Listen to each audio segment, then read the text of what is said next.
Have you ever wondered what makes people get sick? Sometimes it is obvious, sometimes not so much.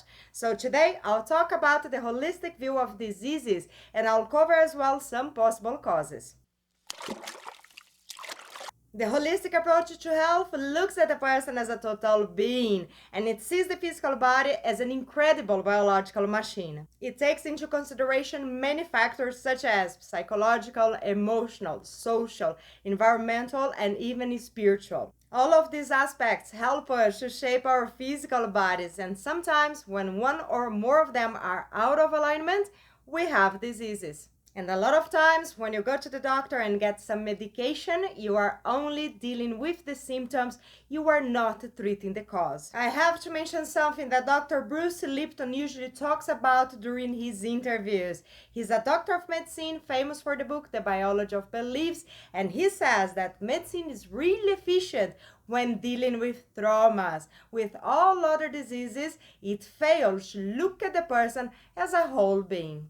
Holistically speaking, different people having the same disease most likely have different causes, and also what makes them sick might be more than one factor. And now I'll talk about 4 possible causes: physical, mental, emotional, and spiritual.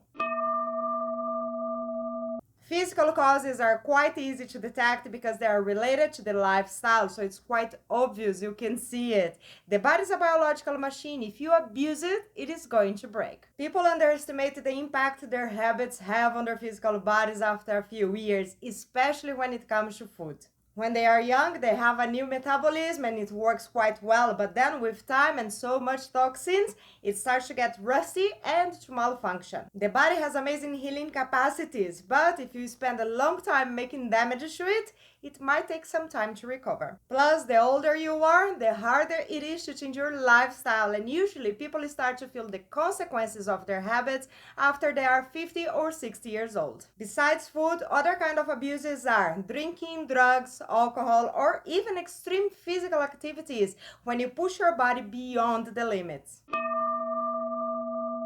Your mind can create diseases as well, and I'll talk about 3 different ways that it might happen. The first one is about the things you learn when you are a kid. If your mom tells you things like if you walk barefoot, you get sick. If you go out with a wet hair, you get sick. If you believe them, most likely you're going to spend the rest of your life getting sick on these situations. Because your consciousness is the god of your body, so whatever your mind tells your cells to do, they will obey. The second way is when your thoughts impact your emotions, and when your feelings get messy, your energies go out of alignment, which in turn affects your physical body. It can be something that happened and your mind has not digested quite well, or something imaginary that gives you fear and anxiety, or even a story full of sorrows that you carry and repeat over and over again through a whole lifetime. And the third way is when your subconscious mind creates a disease in order to benefit you, and that's quite hard to deal because your conscious mind is not aware of your subconscious agenda. Let's say that a child doesn't feel loved anymore because the mom just had a new baby. The subconscious mind might create a disease just to get the mother's attention so the child can feel loved again. It happens to grown-ups as well, and even when they want to get better, the subconscious mind might interfere with the healing process if it is still gaining something from the disease. About emotions, I just spoke about them on the previous topic, and also on my last video, how to deal with emotions, I mentioned that they might have 3 causes: your thought patterns, your inner child, or lack of alignment with your soul, which is a spiritual cause as well. As you can see, everything is connected. Your thoughts impact your emotions, that impact your energies, and your physical body is only reflecting what is happening in all these other levels. You gotta think of emotions as if they were food. You can have some toxic ones from time to time, your body can deal with it. But if you're constantly experiencing negative ones, you will get sick. Everything gets stored in your body. For example, your liver holds anger, your kidneys fear, and your lungs sadness. As any other major trauma as well. What happened to Louise Hay? It is a good example. She was sexually abused when she was 5, and because of that, she developed cervical cancer when she was 50, which she managed to deal holistically, dealing with her resentment feelings, and she lived healthily until she was 90. Her case also illustrates a spiritual cause, which I'll be talking about now.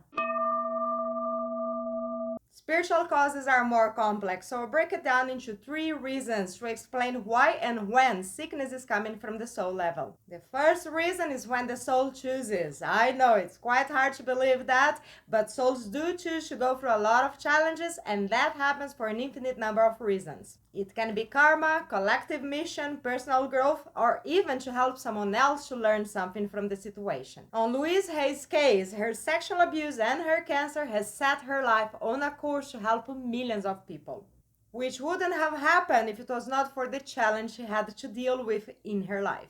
The second case is when you have remains from a past life that stay in your energy body and present issues on this lifetime. Dolores Cannon and Brian Weiss did not believe in reincarnation until one of their clients found the cause of the problem in a past life. When something traumatic happens, it might leave a mark on your subtle body. Some examples: if you have drowned, you might have asthma. If you died burned, you might have eczema. Or if you were attacked by a lion, you might be allergic to cats. And the third spiritual cause happens when your life is not aligned with what your soul wants. You will experience negative emotions. You might deny them, but they're still there, and they will eat you alive from the inside out. And this can manifest as serious diseases such as cancer and heart attacks, or you might even go through an accident as a way to help you to put your life back on track. If you are going through some sort of disease, keep in mind it might be happening because of multiple factors, and you are the only person that has the answers for the cause. So dig deep inside yourself in order to find them. I have 2 more videos that you might be interested about it. I really hope today's video has helped you somehow. Thank you so much for watching, and see you next time.